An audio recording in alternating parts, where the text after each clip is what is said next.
Welcome to 340B Insight from 340B Health.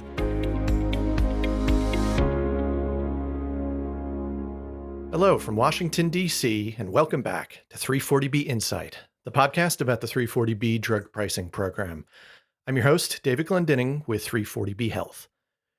Our guest for this episode is Heather Armstrong with Comanche County Medical Center in Central Texas.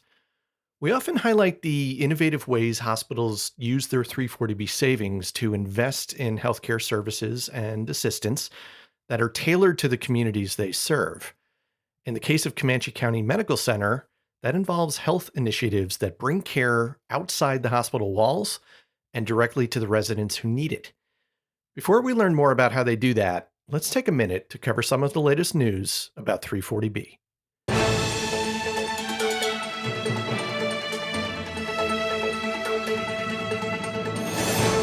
There have been several key 340B developments lately in Arkansas, which was the first state to outlaw drug company restrictions on access to 340B discounts through contract pharmacies. A federal appeals court declined to reconsider its decision, affirming that federal law does not preempt the Arkansas law. The Pharmaceutical Research and Manufacturers of America, which had sued to overturn the law, could attempt to appeal that decision to the U.S. Supreme Court. The law also continues to face court challenges from drug companies based on other legal arguments. However, the latest ruling means that the Arkansas law remains in full effect for the time being. The Arkansas Insurance Department announced that it would hold a public hearing to consider arguments that the drug company AstraZeneca has been in violation of the state law since this past August. The department is seeking to fine AstraZeneca $50,000 for every 6-month period in which the drug maker is in violation of the law, and to order the company to stop applying its 340B contract pharmacy limits to any covered entity in the state. More than 20 drug makers with restrictive contract pharmacy policies have publicly announced that they are suspending or loosening these policies in Arkansas because of the law. Similar laws are on the books in Louisiana, West Virginia, and Mississippi, and more states are considering legislation to impose their own prohibitions on drug companies' 340B restrictions. 340B Health members can read our full analysis of all these developments by visiting the show notes.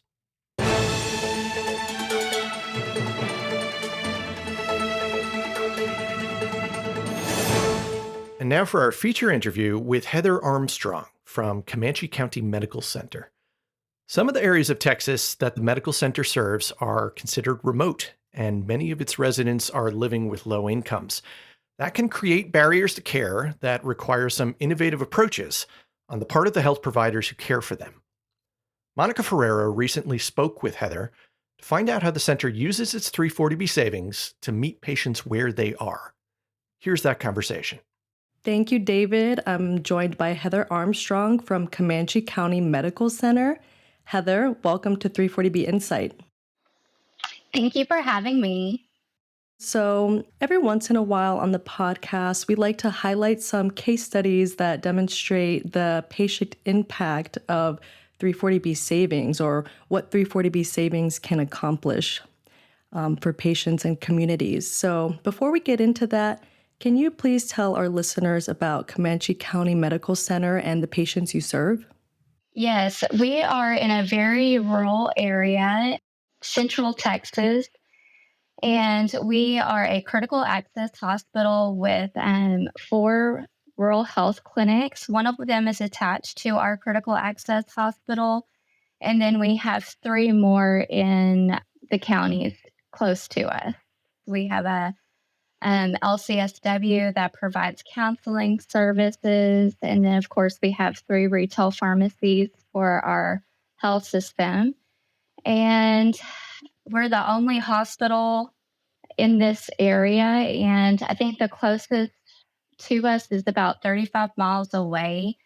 And just in our area, services are limited. And I want to say about 2 hours from the closest Metroplex area that would have all of the specialty services that you can want to. So we're trying to fill a lot of gaps in care for our communities here at our critical access hospital and our multiple locations that we have, just trying to make our residents not have to travel so far when they need services. It sounds like you're very much a staple in your community. That all sounds interesting. And do you want to tell me about a specific health program that you have in your community and how it might work? Yes, our Health on Campus program is something that we started December of 2022. And when our COO mentioned that she was wanting to do this, I thought it sounded really interesting, but I had no idea what we were going to really be able to accomplish with this program. It's actually ended up being much more involved and much more beneficial than I was really envisioning it to be when we were first talking about this. But right now, what we have is we have 14 different campuses that are part of this program, and we're in 5 ISDs.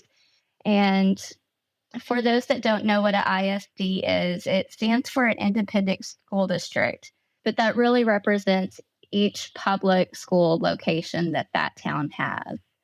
What we have done is we've placed these devices that have otoscope, stethoscope, tongue depressor, and then we've put in point of care testing, which is strep, flu A, flu B, UA kits, COVID test, anything that you would typically need to get a swab for or an additional test for the provider to make an educated diagnosis for a student. Each campus that we're partnered with is going to have those tools with them there. And so anytime a student comes in and they're saying, hey, I'm not feeling very well, my ear's really hurting, or my throat hurts, the nurse can reach out to the parents and say, oh, your child has come in today saying that they're not feeling well. Would you like us to set up a health on campus appointment for them? And if the parent says yes, then we start the visit on the campus side, and then we connect them with a provider on screen so they're able to see each other just like we can right now. And then we can pull out those otoscopes, stethoscopes, and really be able to see. And the picture is very clear. And they can look in the ears, see if there's any redness, and really have a great telehealth experience that you wouldn't typically have if you don't have those tools. And then if there's some redness in the throat or some patches, they can say, hey, let's do a swab real quick to see if that's what it is. If they need a prescription, our pharmacy will deliver to the parent's home or work. Or if it's a staff member that we're seeing for this visit, we can deliver it to the school for the staff member. So, really, our goal for this is to reduce absent days, cut down on recovery time, because the faster you get to a problem, the quicker they're going to be able to recover. I love that, Heather. It really sounds like you take the typical equipment seen at a primary care office and bring it right directly to the school. Are there any patient examples that you have that demonstrate how this program benefits the residents in your service area? So, one is medication refill. So, say a student is on medication and they come in every couple of months to get their refills. That's now something that we can do while they are at school instead of anybody having to leave. And then the lice situation that schools are inevitably going to face each year, that's something that we've realized in our area. We have a really high Medicaid population. And there's this lice treatment that's it's hundreds of dollars to get. But if you're on Medicaid, you can get that for free. But now that we can get these appointments done, parents not having to miss any work, and we can just connect really fast, we're able to remove some of the challenges that just loss alone creates in the school system. And then there has been one situation where a student had missed weeks and weeks of school for an infection, and the school called us, said, "Hey, the state's gotten involved, and their new caregiver is a family member that's really wanting them to be seen. They don't have an established provider, though." And so our staff, as soon as we heard that this student had been suffering for weeks, we just they, we waited by the computers, and as soon as they told us that they were ready to be seen, we immediately hopped on because we didn't want to make that student wait any longer than they already had. And the last time I checked in with the school nurse for that location, that student has been happy and present at school every day. And they haven't come to the office any at all for any pain medicine or any ear drops to complain about their ears, because we were able to finally get that issue addressed and get that student some relief. I think it's so important for children to be supported during their early years. So that's great to hear. What other programs and services does Comanche County Medical Center provide using 340B savings? Well, we offer a lot for such a small rural hospital. We have van transportation offering that we do. So if somebody needs a ride to their appointment, we get that set up for them. And we have prescription delivery. We have 3 pharmacies that each have their own car. So if somebody needs a prescription delivered to them, we do that for free of charge. And we have our Med-Assist and our indigent care program that we're able to provide without having to worry about how we're going to pay for those things, because that's a huge offering to our community. And then, of course, we have our mobile unit, and we're really, really proud of that mobile unit that we've been able to purchase to help the surrounding communities in our area that don't have any clinics at all in their area. Can you give an example of how this type of care or this mobile clinic helped during a time of need? So, our mobile clinic goes to 4 different locations every 2 weeks, and those are towns that have no clinics. So we offer that every 2 weeks just to the communities in that area. But some really unique ways we've been able to use this mobile unit is we've partnered with the food banks before, and when they come to our area, we'll set up and offer some vaccines, flu shots, COVID shots, things that somebody may not want to come to a clinic for, but if we're there set up with the food bank, they may utilize. And then since this mobile unit it's equipped with all the things that you would get in the clinic setting. And of course, we have some emergency supplies for it. We were able to go to the carbon fires that happened a few years ago. And as soon as that started happening, we immediately thought, this is what the mobile unit is made for. It's ready for anything that they need. So within just a few hours of those fires starting, we were able to load up the mobile unit with any other emergency supplies, oxygen, breathing machines, breathing treatment machines.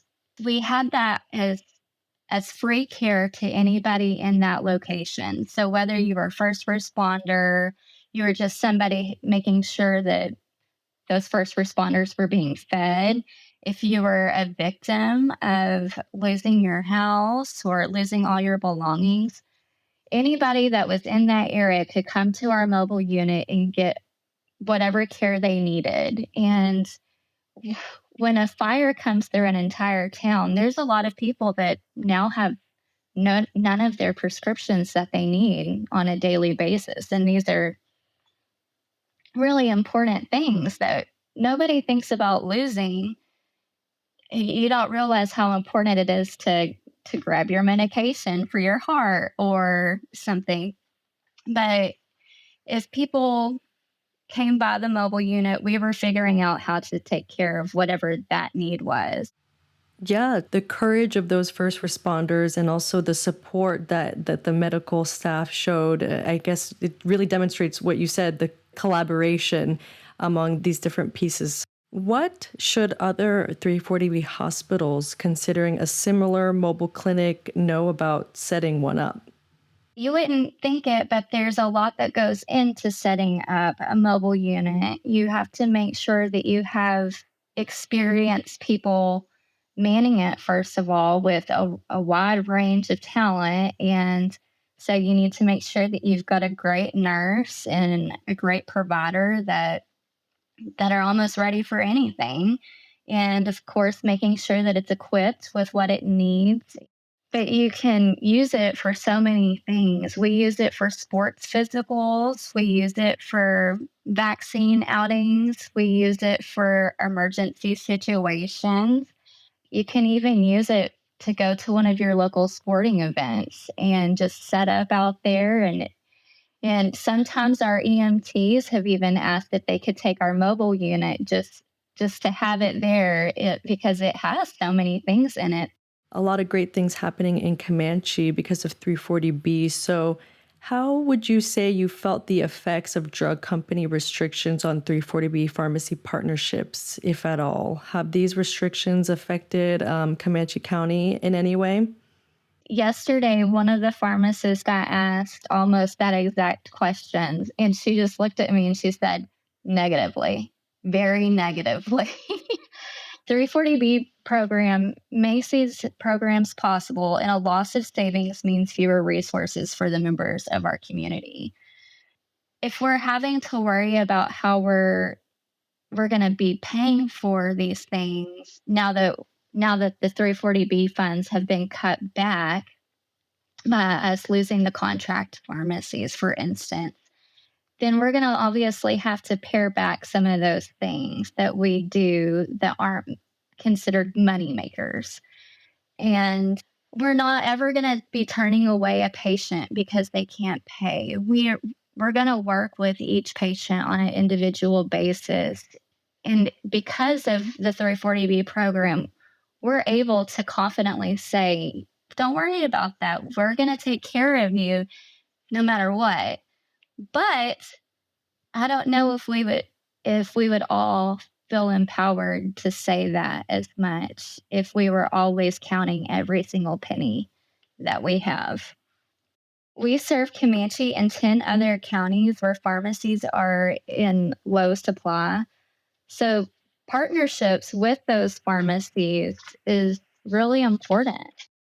There's so many things that we would like to offer the residents of our communities. We need to build more locations so we can keep expanding our services, but those things cost money. And when 340B programs start cutting down on what funds we're receiving, then obviously what we can grow is going to be limited.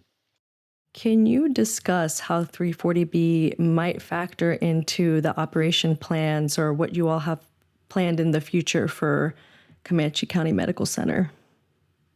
Well, one thing we would like to do is expand the Health on Campus program. We're in the process of opening another in-house pharmacy because the pharmacy that we have it's so small that we could be doing a lot more if we had a larger pharmacies. And then adding another vehicle for prescription delivery is on the list as well. And one of our biggest goals that we like to say and focus on with 340B money is the ability to expand services to support our underserved community because they shouldn't have to travel for hours to get the care that they deserve. Most people go into healthcare because they have a love for people and a desire to help. And with the 340B programs, instead of worrying about how we're going to keep all of the services that we want to provide available, we're able to keep our focus on the number one priority. It's the people in our area that trust us with their care and their health and well-being. That all sounds exciting, and I'm sure our listeners can draw inspiration for what you've all done at Comanche County and all that you have planned. So thank you, Heather, for your work and for your insight. Thank you very much for having us or having me and letting me tell you about some of the things we're proud to offer here at Comanche County Medical Center. Our thanks again to Heather Armstrong for her inspiring story about the lengths 340B hospitals go to serve all their patients in need. It's interesting to see all the ways they can use their savings to serve their communities in times of crisis and to treat health problems before they become a crisis. So how does your health system use 340B in innovative ways? We would love to hear about it. You can contact us at podcast@340bhealth.org. We will be back in a few weeks with our next episode. In the meantime, as always, thanks for listening and be well.